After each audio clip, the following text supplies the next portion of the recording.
Allô, bonjour. Ok. Bonjour la famille. Aujourd'hui pour notre nouveau podcast, Parlons-en agribusiness, nous recevons Mercier. Mercier est un producteur de maïs dans la Bouenza. Il possède plusieurs hectares de maïs et avec lui, il va nous partager son expérience. Bon, bonjour Mercier.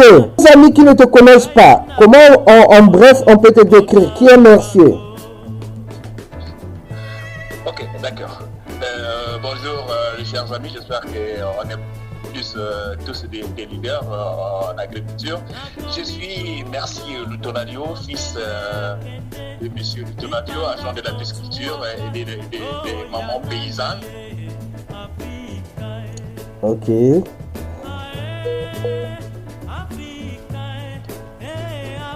Oh, ça coupe. Je suis photographe, oui, ça coupe. Donc je disais, je suis photographe professionnel depuis 2002 et jusqu'à nos jours, je suis toujours photographe. Donc j'ai commencé la photographie tout jeune et je sors aussi de lycée technique agricole. Donc j'ai un bac R3, production santé animale. Ok, l'autre question qu'on voulait savoir, pourquoi as-tu décidé de te lancer Tu dis que tu es photographe et puis tu as un bac agricole. Qu'est-ce qui t'a motivé pour te lancer dans la production de maïs, disons, dans l'entrepreneuriat agricole? Et comment cela a débuté? Bon, ça a débuté pendant le confinement. Quand on lance le confinement général du Congo, je suis à Brazzaville. Le premier jour que j'ai goûté au purée de pommes de terre, c'est là où ça m'a fait la tête du tiens. Purée de pommes de terre, je peux le faire facilement avec la patate douce. J'ai dit, bon, j'ai pas l'argent pour me lancer, je fais quoi? J'ai fermé les yeux, j'ai vendu mon studio photo, j'avais un studio numérique. J'ai tout vendu.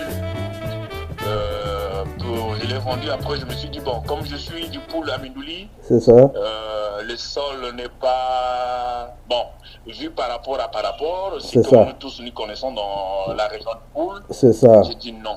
Je dois aller dans la Bouenza ou le Niari. Ok. Et un matin, j'ai pu avoir quand même des clients qui achetaient le studio en deux parties. Ok, ça c'est bien. Bon, j'ai fait mon aventure, donc j'ai quitté Brazzaville. Pour la Bouenza, pour Nkaï. Oui, donc j'ai quitté Brazzaville jusqu'à Mindouli à pied pendant le confinement. Wow. Belle aventure. Et de Mindouli, c'est là où j'ai trouvé un moyen comme Sémérémont qui m'amène jusqu'à Nkaï. Arrivé à Nkaï, je me dis, bon, il me semble que c'est ici que je veux me baser. Je suis arrivé. Le même jour, j'ai cherché la maison en location, je l'ai pu avoir. Et c'est là où je suis, je repars depuis là-haut. Ah, ok. Je me suis renseigné et voilà, je suis allé chercher le terrien pour 1 hectare. C'est ça. Ma vision, c'était pour me lancer sur la patate douce. Oh, et voilà. La vision y est toujours. Je me suis lancé donc le mois de juin dernier là. C'est ça. Je me suis lancé, première des choses, échec. Ça n'a pas bien donné, c'est ça? Ça n'a pas bien donné. Ça n'a pas bien donné parce que le terrain n'était pas bien préparé. Parce que quand j'arrive, on me dit le labour c'est 50 000, 24 000 alors que c'est 62 000 francs. C'est ça. Donc le premier équipe des machinistes qui m'ont reçu, ils m'ont tourné en farine. Ils n'étaient pas des personnes sérieuses. C'est ça. Bon, je dis, bon, qu'est-ce que je vais faire? Et je puis faire l'aubergine locale sur des mi-hectares. Oui, ça c'est le maraîchage. Des mi-hectares aussi de poivrons. Et le chèque devient le chèque, les premières pluies du mois d'octobre. Et il y a eu la Luamba, parce que je suis sur la rivière la Luamba. Il y a eu trop de pluie. Il y a eu trop de pluie et l'eau a envahi les champs. Ça a inondé les champs. Donc, inondé les champs, j'ai les images pour envoyer après l'échange. Ok. Bon, je dis, bon, je garde toujours le cap autant qu'un bon entrepreneur. Parce que sans les échecs, je suis rien. C'est ça. C'est les échecs qui vont faire à ce que je sois plus expérimentés. C'est ça, la persévérance. Voilà. Maintenant, c'est ça. Aujourd'hui, tu produis le maïs, c'est ça? Aujourd'hui, tu es plus dans le maïs. Oui. Bon, maintenant, Le maïs, okay. Le maïs, c'est un ami de la diaspora qui me contacte sur Internet. C'est ça. Il est au Canada. C'est ça. Qui fait connaissance avec moi sur Internet. Non, moi, je veux faire le maïs. Je lui donne le détail, comme je connais aussi le maïs, comment ça se passe. C'est des choses que j'ai appris à l'école. C'est ça. Je l'ai expliqué. Le même mois de juin, il me fait confiance. Il m'a jamais vu, je l'ai jamais vu. On s'est échangé sur Internet. C'est ça. Il m'a envoyé de l'argent. Je le produis les maïs jusqu'à la récolte, jusqu'à la vente de la récolte, donc des préparations du sol. Du sol, tout. C'est ça. Voilà. Donc, proprement dire que le maïs, pour moi, je dis non, c'est pour... c'est lui qui t'a emmené dans le maïs. C'est lui qui m'a amené le maïs, il a pris son finance, il a injecté dans le maïs. Je fais le travail et il a effectué le voyage du Canada au Congo ici pour venir voir les résultats. Envoyé à un inconnu. C'est ça. Et il est arrivé, il est parti satisfait.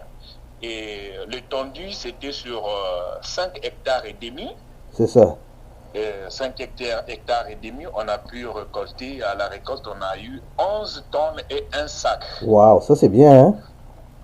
Ça c'est très bien. Bon, ça c'est bien, mais moi, et par rapport, on demande insatisfait. Pourquoi? Et à ce niveau... Toi, tu penses que tu pouvais avoir plus? Pardon? Toi, tu disais que tu peux faire mieux, tu peux avoir plus de tonnes. Oui, je m'attendais à avoir plus mieux.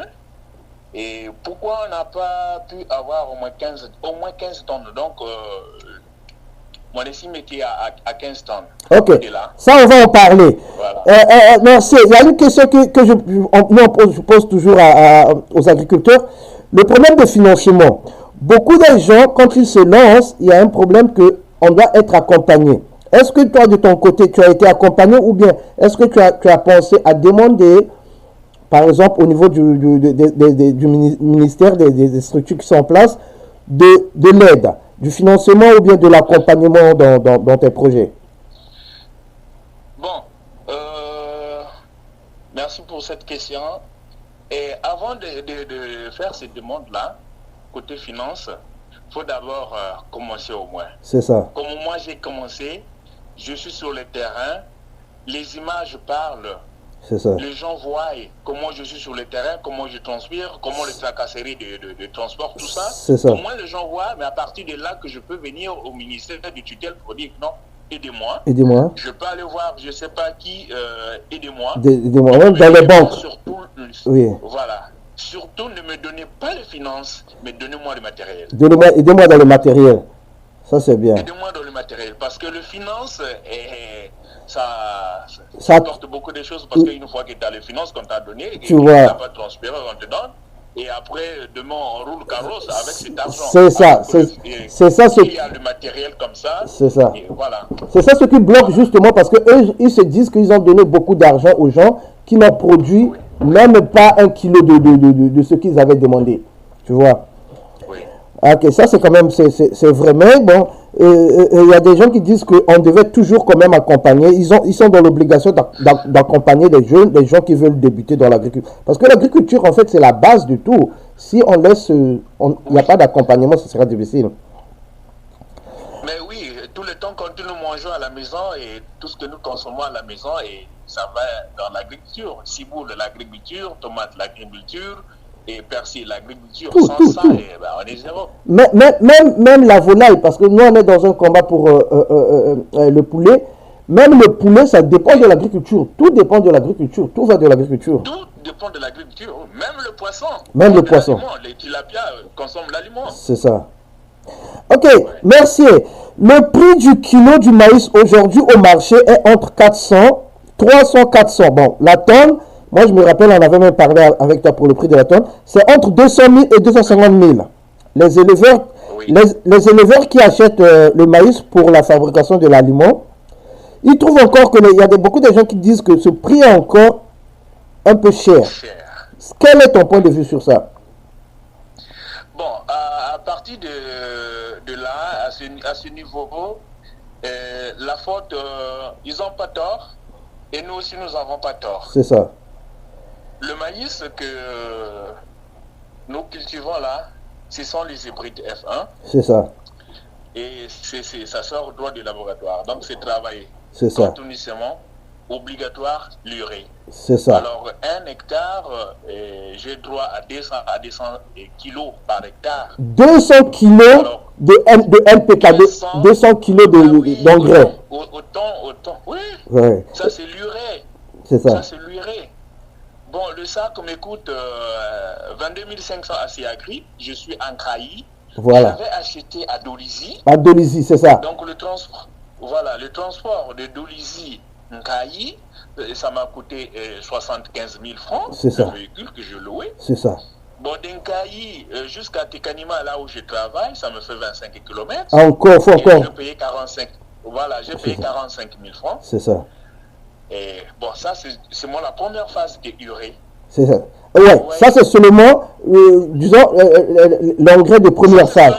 Après, il faut passer maintenant à NPK. À NPK, c'est après 2 mois comme ça, c'est ça? Voilà. Après et moi, je n'ai pas utilisé la NPK parce que je dis à celui qui a envoyé les larges, ça va faire trop. Et bon, il nous faut de la NPK. Bon, écoute ce qu'on va faire. Croisons le doigt que ça marche sans NPK. Sans NPK. On a croisé le doigt et ça marchait sans NPK. C'est ça. 11 kilos un sac. Bon, voilà. Ça c'est déjà beaucoup. Voilà. Donc le prix du sac, le prix du... Ça nous coûte cher encore. Sortir le maïs de 25 km à Caï, ça m'a coûté 450 000 francs parce que la voie n'est pas bonne. La voie n'est pas bonne. Donc en période de pluie, il n'y a aucun véhicule ne peut aller là-bas que le tracteur avec le remorque pour sortir la marchandise. Pour sortir là. Et ça prend beaucoup d'essence, beaucoup de gaz. Beaucoup de gaz. Donc le tracteur m'a fait 2 tours. 2 courses pour aller pour sortir les 2 courses. Maintenant, d'Inkaï à Pointe-Noire, et il faut encore le transport qui a coûté 525 000 francs. Et bon. Mais il n'y avait pas possibilité, par exemple, pour toi de louer, par exemple, comment ils appellent ça, les Jakarta. Non, pas les Jakarta, les Kawaki. Tu vois les tricycles là? Les tricycles, les Kawaki. Il ne peut pas aller dans la brousse pour faire sortir. Il ne peut pas parce que la voie est... J'ai des photos que je veux vous envoyer. C'est ça. La voie n'est pas bonne. C'est la voie, même là, je suis en train de me taper la tête. Parce que j'ai 3 ans, j'ai mon contrat de 3 ans là-bas. Ah, ok. Et je ne suis même pas encore à 1 année. C'est ça. Et donc là, déjà, il est sorti la marchandise, ça me tape déjà dans les nerfs. Je ne sais pas, comme un gros boy scout que je suis, je ne peux que continuer. Bon, le prix l'engrais c'est basique. Bon, c'est vrai qu'il y a la sémence hybride là. Là, le kilo, c'est entre 3000 et 3500, c'est ça? Les engrais hybrides là. Là, c'est déjà aussi cher. Et c'est ça.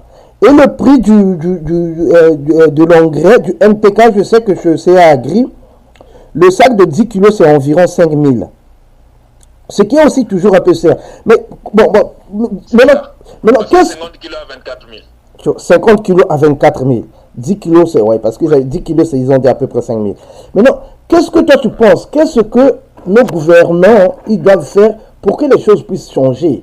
Là, on a un nouveau... ils ont dit qu'il y a un nouveau ministre.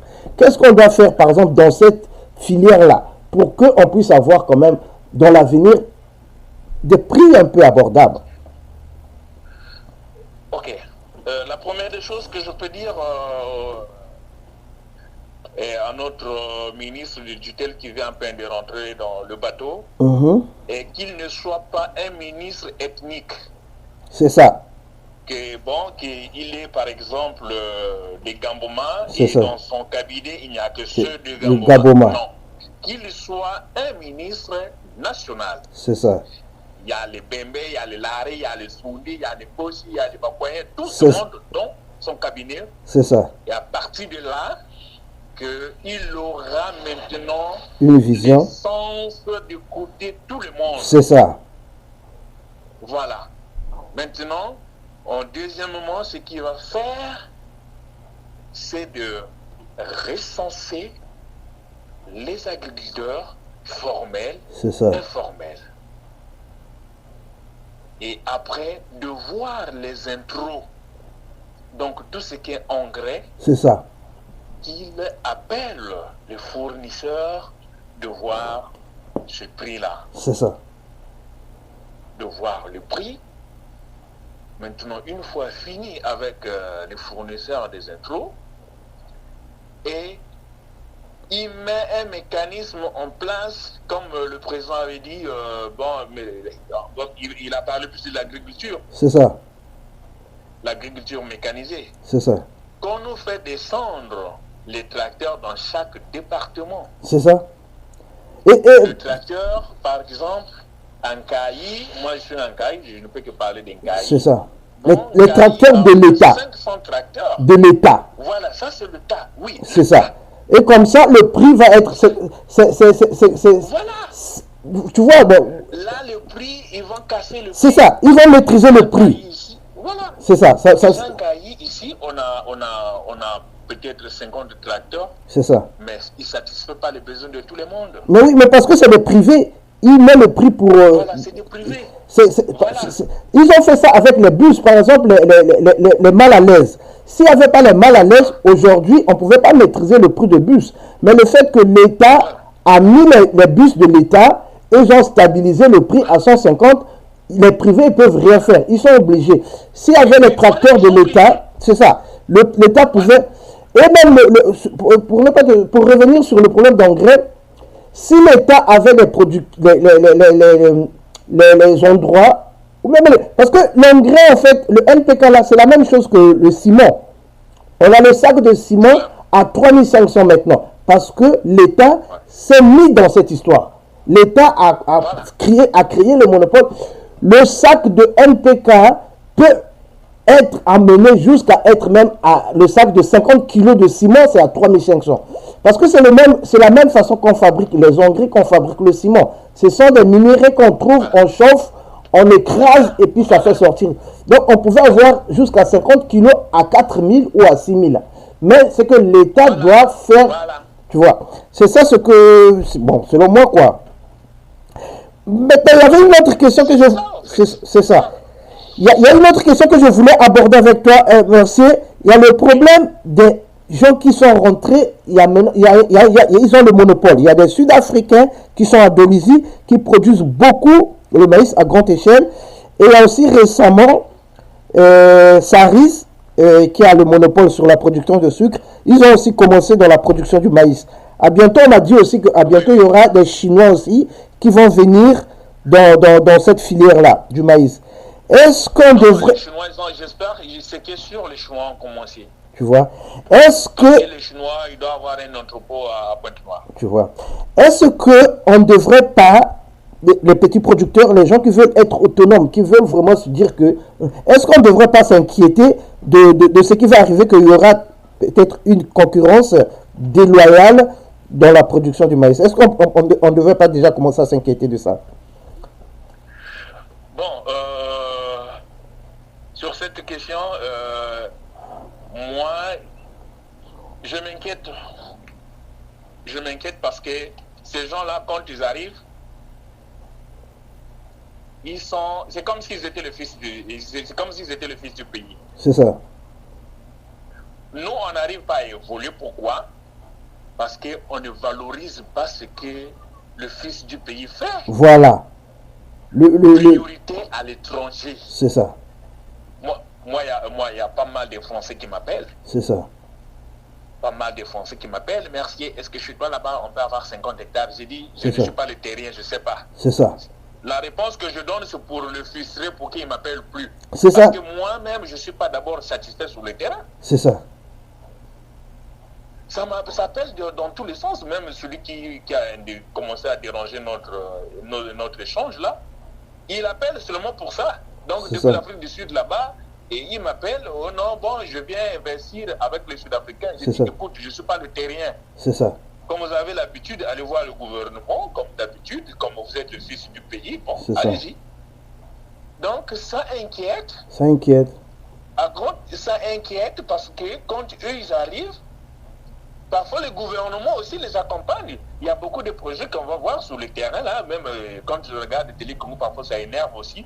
Vous allez voir que non, telle société est arrivée au Congo, s'est plantée avec un chiffre d'affaires de 70% et le 30% c'est le Congo. Maintenant, nous, qui sommes sur le terrain. C'est ça. Et les 30% là, qui est pour le Congo là, on ne voit pas ça aussi. Ça ne rentre pas dans les trésors publics, ça va dans les poches des gens. Hein?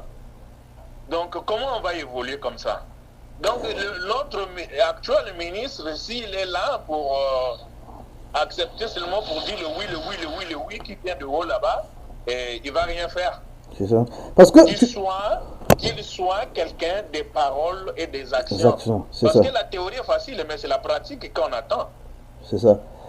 Parce que tu vois ce problème de monopole là, à Pont-Noir, dans le temps, il y avait des pêcheurs, des Congolais, des autochtones, des Congolais qui faisaient la pêche, à la plage, il y avait le makwala, il y avait tout.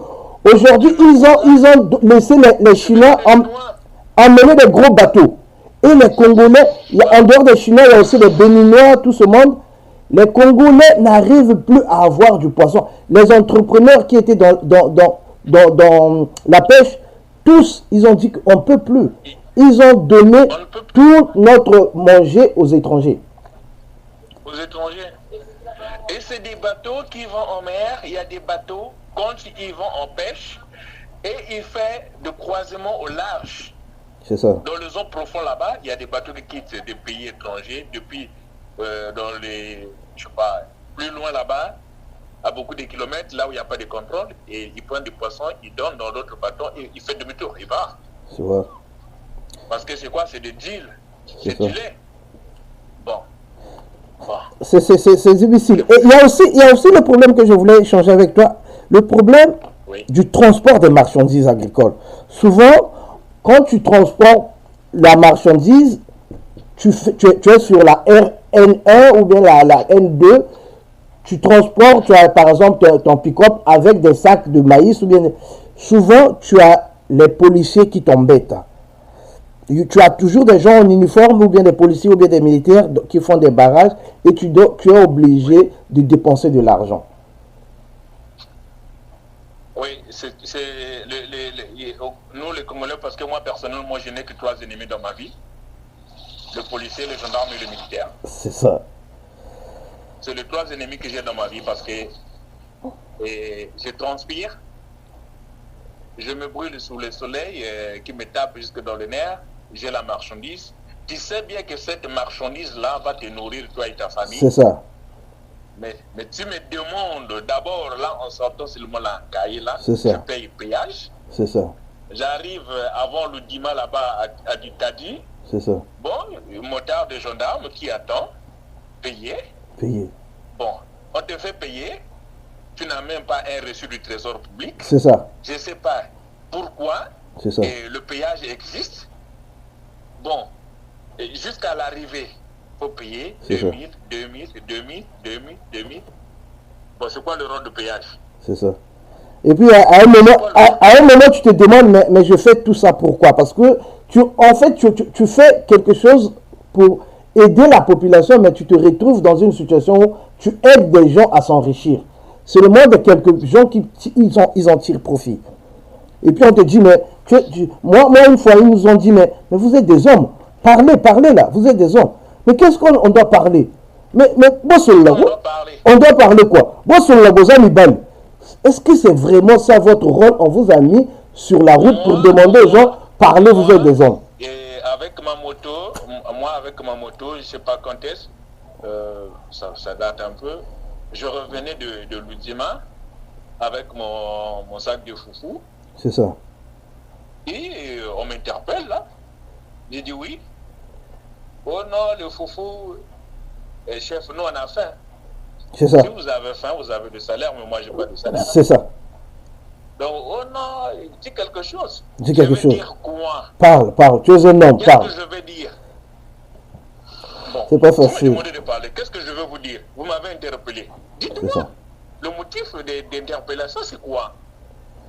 C'est ça. C'est pour vous donner de l'argent. Je suis désolé, si ce n'est que moi qui vais faire la route là, autant de jours, il y aura un jour qu'on va se boxer. Parce que vous êtes le premier ennemi pour moi. C'est ça. C'est pas facile de... Je l'ai bien dit, ou je les ai dit, je n'ai que 3 ennemis dans ma vie au Congo. Militaire, policier, gendarme. C'est ça. Mais c'est vrai que c'est pas tous les policiers qui sont comme ça, c'est pas tous les gendarmes. Mais il y a quand même une majorité, on est désolé de le dire, il y a quand même une majorité qui font que on commence à considérer tout le monde comme ça. Mais merci. Il y avait une autre question que je voulais que tu puisses nous dire. Regarde, avec toute l'expérience, avec tous les problèmes qu'on a parlé là, Oui. un jeune qui vient de finir le lycée agricole, ou bien un jeune qui est à la recherche de l'emploi, est-ce que tu vas lui conseiller de se lancer, par exemple, dans la production du maïs? Bon, un jeune qui vient de finir à l'université ou au lycée, il y en a pas mal qui m'appellent. Oh non, moi je veux me lancer dans le maïs. La première des choses que je leur dis, laisse-moi te donner d'abord les détails de chaque opération. Donc, je liste le labour, des chômages, pulvérisage, des souchages. J'envoie les détails, donc y compris les prix. Donc, j'envoie les prix. Maintenant, quand j'envoie le prix, maintenant fais les calculs. C'est ça. Le total là, si tu es d'accord, tu te lances. Ok, c'est bien, merci. As-tu un mot de la fin, quelque chose peut-être qu'on n'a pas parlé, que tu voulais qu'on puisse... Un mot de la fin? Bon, un mot de la fin, ce que je peux dire, que nous les Congolais, nous devons être unis, surtout nous les producteurs agricoles, que nous soyons unis, que nous soyons une seule personne, qu'on n'accepte pas que le Sud-Africain, je ne sais pas, que tous les étrangers qui quittent ailleurs, qui ne sont pas les fils du pays, viennent marcher sur nous. Les Chinois, tout ça. Occupons le marché nous-mêmes d'abord. C'est ça. On a des bouches à nourrir. On a des bouches à nourrir. Et produisant et transformer. Nous devons produire et transformer. Parce que si on ne transforme pas, et c'est le même produit que les étrangers viendront prendre. Comme ils ont l'habitude, moi je produis mon maïs et c'est l'étranger qui vient m'imposer le prix d'achat. Non, nous devons dire non à ce point. J'ai produit et c'est à moi de décider le prix. Tu vois. Et lui, s'il va acheter, il n'a qu'à acheter. Et quand il va acheter, il va le transformer pour nous revendre encore. Non, produisons et transformons nous-mêmes. Ok. Maintenant, ce que je peux dire au gouvernement est de recenser qui sont déjà, nous qui sommes déjà dans le formel et l'informel, donc de recenser qui sont déjà enregistrés, qui ont déjà des agréments et tous les agriculteurs, disons. De les écouter. De les écouter et nous accompagner, pas financièrement, d'abord le matériel. Dans le matériel. De faire descendre le matériel nécessaire et à partir de là, qu'on va voir que non, on va planter même les safots d'une semaine, on va voir les safots qui vont beaucoup pousser dans tous les sens. C'est ça, c'est sûr, c'est sûr. Ok, mais merci d'avoir participé. Notre podcast arrive à son terme. Merci les chers amis de nous avoir écoutés. C'était Parlons-en Agribusiness. Nous avons échangé aujourd'hui avec Mercier. Mercier, c'est un agriculteur qui travaille dans la ville de Nkayi, dans la Bouenza.